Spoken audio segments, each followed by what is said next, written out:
Salut David. Salut. Bah, pour les lecteurs de Windows Phone Addict, j'aimerais que tu te présentes un petit peu pour qu'ils sachent un petit peu qui tu es en fait, juste en tant que personne. D'accord. Alors que moi je m'appelle David Rousset, je travaille chez Microsoft depuis 15 ans maintenant. J'étais Microsoft France pendant longtemps, je viens de rejoindre les équipes américaines il y a quelques mois, tout en restant en France. Donc ça c'est assez cool, donc je travaille pour les Américains. Donc, je suis ce qu'on appelle un programme manager, j'étais avant ce qu'on appelait un évangéliste. Je passais beaucoup de temps à faire des conférences, écrire des articles, à expliquer nos technologies pour préparer l'adoption des technologies en fait.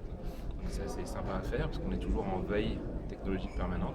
Là, cette fois-ci, je suis plus proche des équipes produits, donc de ceux qui fabriquent Microsoft Edge, donc notre nouveau navigateur, et aussi dans l'équipe qui s'occupe de tout ce qui est Windows 10, donc les nouvelles applications.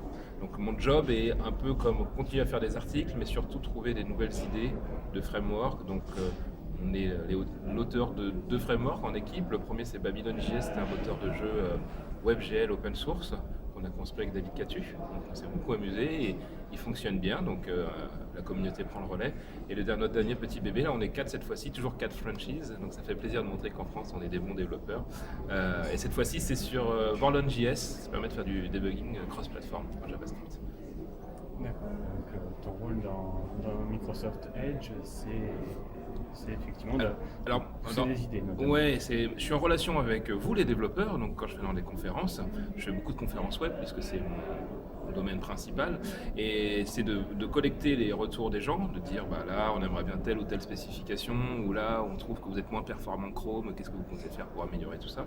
Donc moi je suis en relation avec ceux qui écrivent par exemple le moteur JavaScript, ceux qui s'occupent de WebGL, ceux qui s'occupent d'écrire l'interface du navigateur lui-même. Donc on discute avec eux, on essaie de les convaincre, de leur dire voyez, il y a plein de gens quand même qui sont intéressés par telle ou telle fonctionnalité, ou Chrome est vraiment meilleur que nous là-dessus.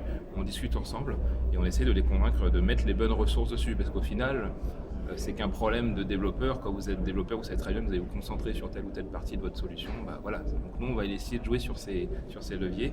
Et de temps en temps, on crée des bugs, on suggère des corrections. Donc ça, il faut savoir lire un peu de code C++. Donc moi, ça remonte à un petit peu de temps, mais ça peut nous arriver. Et c'est surtout qu'on fournit, comme je vous l'ai dit, des frameworks qu'on a fait. À cette fois-ci, tu n'es pas obligé de fixer le code du navigateur. Tu peux très bien trouver une librairie JavaScript qui va faire le job, comme le disent les Américains, pour tous les navigateurs. Donc on s'amuse bien, on a un rôle qui est entre les purs développeurs et la connexion avec les gens qui codent les sites web tous les jours. D'accord. Et donc, pareil, pour un peu vulgariser Microsoft Edge, essayer de me le présenter assez succinctement. Alors Microsoft Edge est venu d'un constat, c'est que la course des navigateurs est plus effrénée que jamais. Donc il y a eu on appelle différentes guerres des navigateurs. Donc on a gagné la première, on va dire, avec IE6. On s'est reposé sur nos lauriers puisqu'on était en situation de monopole. Donc comme toute entreprise commerciale, il ne faut pas se leurrer, dans ces cas-là, il y a eu moins d'investissement dessus. C'est-à-dire qu'on a pris les développeurs et on les a mis sur Silverlight, WPF, d'autres technologies qui ont aidé Windows Phone, entre autres, après. Donc ça a quand même bien servi. Mais du coup, entre-temps, il y a eu Mozilla qui est arrivé, qui nous a bien bougé, qui a gagné les parts de marché. Et maintenant, Chrome, qui est vraiment extrêmement performant et très bien fait pour les développeurs web. Donc nous, ce qu'on avait, c'est qu'on a amélioré notre navigateur au fur et à mesure, qu'on a pris conscience de ça à partir d'Internet Explorer 9, mais on avait tout l'héritage du passé. C'est-à-dire qu'on avait toute la rétrocompatibilité, beaucoup de code qui servait plus à grand-chose en fait. C'est devenu difficile pour nous de maintenir toute cette base de code tout en allant jouer à la compétition et freiner sur les nouvelles fonctionnalités et la performance. Donc on a décidé de faire une rupture, donc de laisser Internet Explorer 11 dans son jus en fait, et que ça devienne la dernière version d'Internet Explorer, qui était devenu de l'aveu même des développeurs web un bon navigateur qui supportait bien les standards et qui n'était plus le meilleur navigateur. Et donc Microsoft Edge a balayé tout ça avec un nouveau moteur de rendu, un moteur JavaScript qui aujourd'hui est extrêmement performant. Donc les benchmarks valent ce qu'ils valent, mais on est le meilleur aujourd'hui sur le benchmark de Google et d'Apple. Donc c'est pas nous qui l'avons fabriqué, donc c'est quand même assez intéressant, c'est un peu plus neutre on va dire. Mais malgré tout, on a beaucoup regardé les sites web existants pour essayer d'améliorer les performances.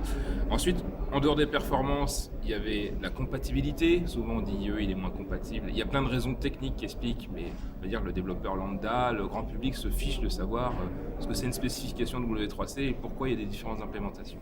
Donc on a beaucoup regardé comment fonctionnait Firefox et Chrome sur l'implémentation des spécifications, parce qu'on est aussi au W3C. Et on a fixé la manière de fonctionner notre moteur pour toujours respecter les standards, mais s'aligner sur le comportement des autres. Et ce qui est assez rigolo, en fait, c'est ce qu'avait fait Firefox à l'époque. ils avaient regardé comment iOS 6 fonctionnait et en fait ils copiaient le mécanisme tout en implémentant les standards pour être sûr d'être compatible avec tout. Mais on est en train de faire la même chose et du coup l'idée c'est que quand vous allez installer vous aurez Windows Mobile 10 ou votre Windows 10, ce sera Microsoft Edge le navigateur par défaut et normalement avec tout le boulot qu'on a fait vous ne poserez plus la question de ce site web ne fonctionne plus. Il marchera directement. Sinon on n'a pas fait notre job correctement. D'accord. Et pour revenir à Windows 10 et Windows 10 mobile aussi, Windows 10 pour IoT, etc. Toi, en tant qu'employé Microsoft et aussi en tant qu'utilisateur, qu'est-ce que tu penses globalement de Windows 10 ? Alors, nous, on est très content de la partie desktop. Le mobile va arriver aussi. Le mobile, il est moins stable parce qu'il est volontairement dans la roadmap après Windows 10 desktop, puisque c'est lui qui démarre pas mal de choses et ensuite on l'adapte sur le mobile.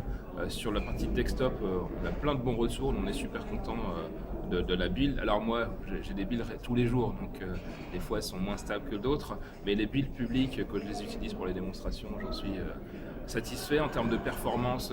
J'étais très content de Windows 8 et Windows 8.1 sur les performances. On s'est beaucoup focalisé sur la nouvelle interface, mais on oublie qu'il y avait énormément de choses qui avaient été faites sur l'OS lui-même, quoi. En termes de performance, c'était bon.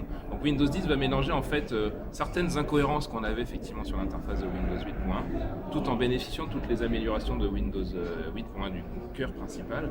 Et ce qu'on aime bien, c'est la possibilité d'avoir notre code qui va tourner partout, donc avec un seul binaire. Alors il y a des challenges que moi je connais en tant que développeur web qui vont être peut-être nouveaux pour les développeurs XAML, qui va être le responsive design, l'adaptive design, même on dit aujourd'hui, parce que ça va plus loin que juste adapter les écrans, ça va être aussi de s'adapter, puisque HoloLens par exemple,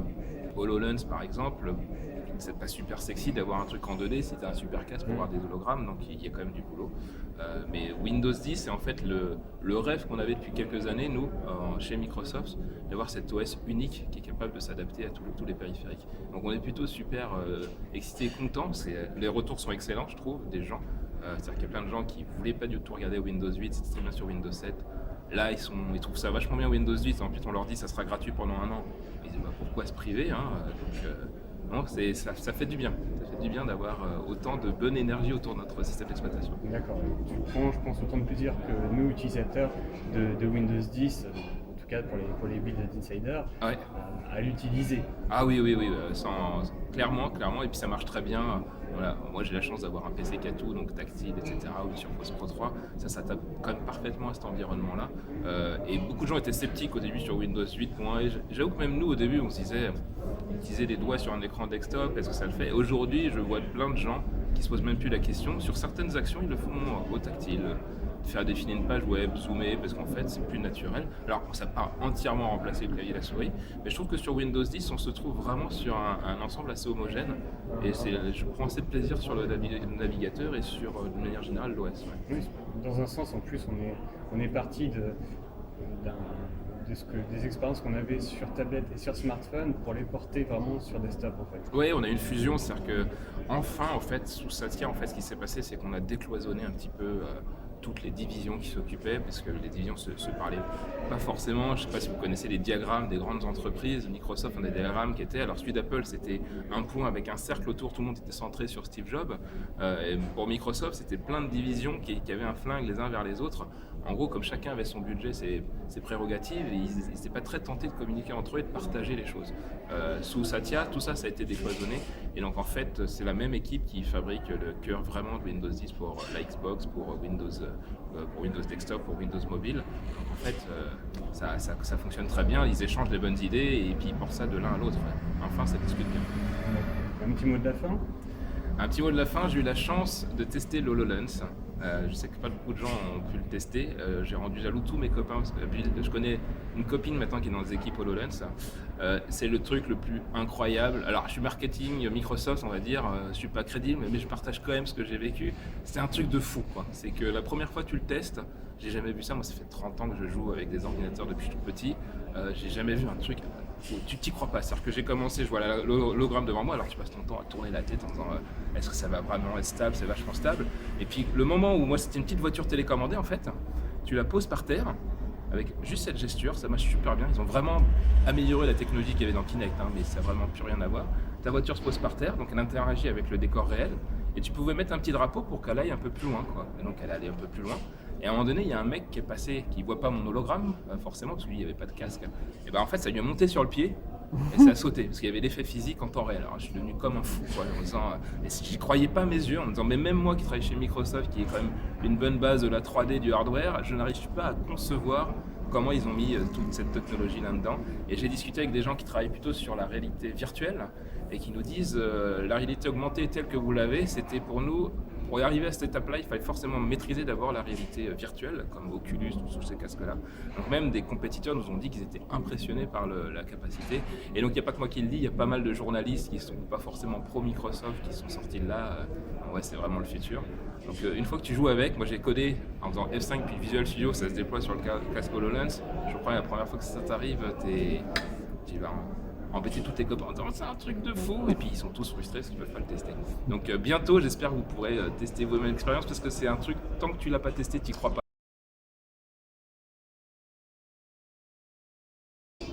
Merci beaucoup, David.